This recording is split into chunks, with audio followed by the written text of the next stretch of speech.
அனைவருக்கும் அன்பான வணக்கங்கள். இது மகா பெரியவா சொன்னது யூடியூப் சேனல். இன்றைய பதிவு குலதெய்வ வசியம் உண்டாக ஒரு எளிமையான சூட்சும தாந்திரிக பரிகாரம். இந்த பரிகாரத்துக்கு தேவையான பொருள் என்ன, எப்படி செய்யணுங்கிறத பார்க்கலாம். பதிவை பார்ப்பதற்கு முன் ஒரு சிறிய அறிவிப்பு. உங்களது இல்லத்தில் உங்கள் குழந்தைகளின் பிறந்தநாள், உங்களின் திருமண நாள் வரும்போது ஆதரவற்றவர்களுக்கு உணவளிக்க விரும்பினாலும், பூஜை பொருட்கள் வாங்க நினைத்தாலும் 9344692042 இந்த வாட்ஸ்அப் எண்ணுக்கு தொடர்பு கொள்ளுங்க. அதை பற்றிய தெளிவான விளக்கம் கொடுக்கிறேன். குலதெய்வத்தின் அருள் இருந்தால் மட்டுமே மற்ற தெய்வங்களின் அருளை பெற முடியும். இன்னைக்கு நிறைய பேர் செய்யக்கூடிய விஷயம் என்னன்னா, எனக்கு முருகப்பெருமானை பிடிக்குங்க, நான் முருகனை வழிபாடு செய்கிறேன். எனக்கு பிள்ளையாரை பிடிக்கும், நான் டெய்லி பிள்ளையாரை கும்பிடுறேன், நான் ஐயப்பனை கும்பிடுறேன், என்னுடைய இஷ்ட தெய்வம் இதுதான் அப்படின்னு சொல்லி குறிப்பிட்டு அன்றாட வாழ்க்கையில் தினமும் இஷ்ட தெய்வத்தோட பிரார்த்தனையை கரெக்டாக செய்கிறாங்க. ஆனால் நீங்கள் எந்த தெய்வத்தை வழிபட்டாலும் முதல்ல குலதெய்வத்தை வழிபட்டு குலதெய்வத்தோட அருள் இருந்தால் தான் நீங்கள் மற்ற தெய்வத்தோட அருளை பெற முடியும். இல்லை அப்படின்னா அவங்க வழிபாடு எப்படின்னா, மகா பெரியவா சொன்ன மாதிரி ஓட்ட பானையில் தண்ணி ஊற்றுனா எப்படி, அதை மாதிரி பானையில் நீங்கள் தண்ணி ஊற்றிட்டே இருக்க வேண்டியதான், அந்த தண்ணி வேறு ஒரு வழியில் போயிட்டே இருக்கும். அதை மாதிரி தான் நடக்கும் மற்ற வழிபாடுகள். அப்போ இந்த குலதெய்வத்தின் அருளை பெறுவது ரொம்ப நிறைய சூட்சமங்கள் இருக்குது. அதில் ஒரு விஷயத்தை இப்போ நான் சொல்கிறேன்.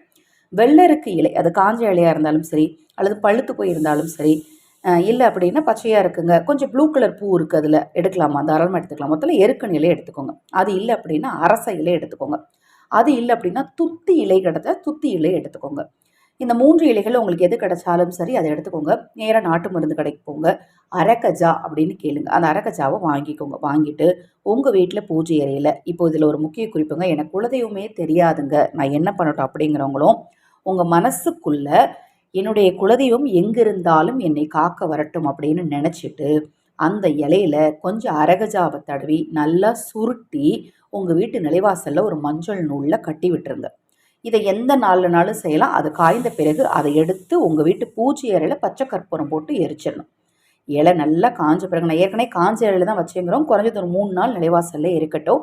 அதன் பிறகு எடுத்து உங்கள் வீட்டு பூஜை அறையில் அதை எரித்து அந்த தண்ணீரை உங்கள் வீட்டை சுற்றி தெளிச்சு விடுங்க. அந்த சாம்பலை தண்ணீரில் கலந்து கொஞ்சம் மஞ்சத்தூள் கூட கலந்துக்கோங்க. அதோட கலந்து உங்கள் வீட்டை சுற்றி, வீட்டுக்குள்ளே வெளியில் நாலாப்புறமும் சுற்றிட்டு மீதி தண்ணி இருந்தால் துளசி செடியில் ஊற்றிடுங்க.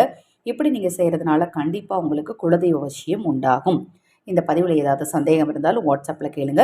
தொடர்ந்து நம்ம சேனலை பாருங்கள். இப்போ தான் முதன்முறையாக பார்க்குறீங்க அப்படின்னா சப்ஸ்கிரைப் பண்ணிக்கோங்க. நேரம் கிடைக்கும்போது சேனலில் மற்ற பதிவுகளையும் பாருங்கள். நிறை குறைகள் இருந்தது, ஏதேனும் கருத்துக்கள் தெரிவிக்க விரும்புனீங்க அப்படின்னா வாட்ஸ்அப்பில் தெரிவிங்க. கண்டிப்பாக நான் போடக்கூடிய பதிவுகளில் நிறைகள் இருந்தால் சந்தோஷம் கொள்கிறேன், குறைகள் இருந்தால் நிச்சயமாக திருத்திக் கொள்கிறேன். ஹரஹர சங்கர ஜெய ஜெயசங்கர. மகா பெரிவா திருவடிப்பாதம் சரணம் சரணம். இந்த பதிவை கேட்டுக்கொண்டிருக்கும் உங்களது அனைவரது வாழ்விலும் மகா பெரிவா அருளால் நல்லதே நடக்கட்டும்.